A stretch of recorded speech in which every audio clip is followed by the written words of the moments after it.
What's going on, guys? It's Houston Sports Talk back in the video today, and we're going to be talking about another potential NBA trade. This trade would send Jared Vanderbilt to the Portland Trail Blazers, and it was just reported by Bleacher Report a couple hours ago that the Portland Trail Blazers have came in as a strong contender to land Jared Vanderbilt. I mean, they're not a contender. They're a playoff team, or could be a playoff team, but they are a really big contender to land Vanderbilt, who has been a really solid player for the Utah Jazz this season, averaging 8.5 points per game this season, averaging 8 rebounds per game, averaging 1.2 steals per game, 1 block per game. He's been playing great defensively, great defensive player this season, has been a great rebounder, has just played a great role, and has played great offensively, and is a tremendous player and would be a great addition to this Portland Trail Blazers basketball team. And let's go over a trade that I do have that would send Jared Vanderbilt to the Portland Trail Blazers, where there are 4 players involved, a 2-for-2, and 2 picks going over to the Utah Jazz. So let's go over it. So the Portland Trail Blazers received 2 players in return for the 4 other inquiry, or the 4 other things that are going out to Utah. So obviously the Trailblazers get Jared Vanderbilt, who's averaged 8.5 points per game this season, 8 rebounds per game this season, 1.5 steals per game this season, 1 block per game this season, has been just a great role player, has done a great job, and would change the way this Portland Trailblazers team plays. I mean, his addition would make them a better team. Also, the Portland Trailblazers would receive a nice veteran, a really old veteran, 36 years old, Rudy Gay. Rudy Gay isn't the same player he used to be, but he's still a decent player, averaging 4.6 points per game this season, and he is also averaging 3 rebounds per game this season, and that's on limited play as well. I don't know how much he would play in Portland, but I do know that he could get some time in and could be another veteran to that Portland team. So I think that's a nice move right there for Portland as well. Now, here is what the Utah Jazz would receive. 2 really young players who I think could have a solid future. I think one has way more potential than the other, but I do think that that definitely both on this team, if Utah goes into rebuild, I think both could be nice rotation players. So Keon Johnson, who was a first-round draft pick by the LA Clippers in last year's draft, then was ultimately traded with Eric Bledsoe for Norman Powell and some other player. I think they received, it was like 3 players went to Portland. It was Keon Johnson, Eric Bledsoe, and someone else I can't remember. And then the Clippers received Robert Covington and Norman Powell. And I think the Blazers also received some picks, and that was in last year's deadline. And look how that ended up for them. I mean, that was a great trade for the Clippers. They got Norman Powell, they got Covington. Both of those players have been great for them this season. And then for the Blazers, I mean, Eric Bledsoe, he ended up he's not even in the NBA anymore. He's like compensating if he's going to play in the NBA or if he's going to play in Euro basketball. And then Keon Johnson, who's in this trade right now, has been good. I mean, he's averaging 6 points per game this season, but he's not touching the floor a lot. And I don't think it's going to change. So that's why I trade him. I mean, he's a nice young player. He's 20 years old, and I think you could use him as a trade chip. If you're not going to play him, get rid of him and, try to trade him somewhere else. So I like it. And then they also receive another really young player in Nasir Little, who is 22. What's crazy, guys, is that he's 22 years old and was drafted in 2018. He was like 18 when he was drafted, which I know it's it's not unusual to see players drafted at like 20 or 19 anymore. But 18, and he could have been like just turned 18 too. I mean, right? I mean, because 2018, drafted in 2018, I don't know when his birthday is, but now we're in 2023.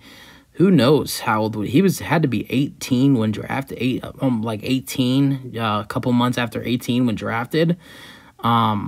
man, but he's been in the league for 4 years now, and he's only 22. So he's such a young player. I mean, that is crazy to be drafted in the NBA at 18 years old. But, I mean, Nasir Little, he's done all right this season. He's averaging 4.5 points per game. Hasn't been the best shooter, and has had some injury problems all throughout his career. But besides that, I mean, if he's healthy, he's a nice, solid role player. So I don't think that's a bad move as well. So they get Nasir Little, they get Keon Johnson. They also get 2024 second-round picks. So that's nice. Get some draft capital for Vanderbilt and Rudy Gay. And then you add in 2024 second-round picks. You can flip those. You can keep them. I like that for the Utah Jazz. And I don't think either of these teams lose. They get Vanderbilt. I just don't see the Jazz getting a first-round pick for Vanderbilt. I can see them getting a first-round pick for Beasley, but only from a contender. I think a contender would be willing to pay a first-round pick for Beasley because he's that good of a player. And contenders, they know that they have their first-round pick. They already have their first-round pick. They're not going to be able to get something, that talented because, if they're a contender, they're going to be in the, mid-20s, early 30s if they're a contender. So someone like Cleveland or someone else is interested in Beasley. I don't think anybody would be upset paying a first-round pick. But for Vanderbilt, I don't think so. I think 2 seconds is okay. And you're also getting 2 players. So you're getting 2 seconds and 2 players for someone who's taking on Rudy Gay's contract, who I think Rudy's contract's like 4-point-something million. And for the way he plays, you're taking on Gay's contract. You're cutting some salary away as well in this deal. So I think it's a good move by the Jazz. They're clearing some cap space by making this trade. I think the Blazers are receiving about $10 million, and then the Jazz are receiving about $6.5 million in contract wise. So you're cutting about $3.5 million in cap space. So that's nice. And then you're getting 2 picks, and you're getting 2 really nice young players. You're getting a 22-year-old and a 20-year-old. So yeah, and when they've been on the court, they haven't been bad. Only problem with Little is he's had injury problems. But besides that, he's been okay when he's been on the court. There hasn't been a problem with Keon Johnson yet. He just hasn't touched the floor that much for the Blazers. I mean, he touched the floor a little bit last season at the end of the season when the Blazers looked like one of the worst teams in basketball. But now since, the Blazers have looked way better and turned into a better basketball team, he's not really been in the rotation. But when he's touched the court this season, he's been all right, averaging 6 points per game. With the Blazers, their team continues to be more stacked. Look at their roster if you do this trade.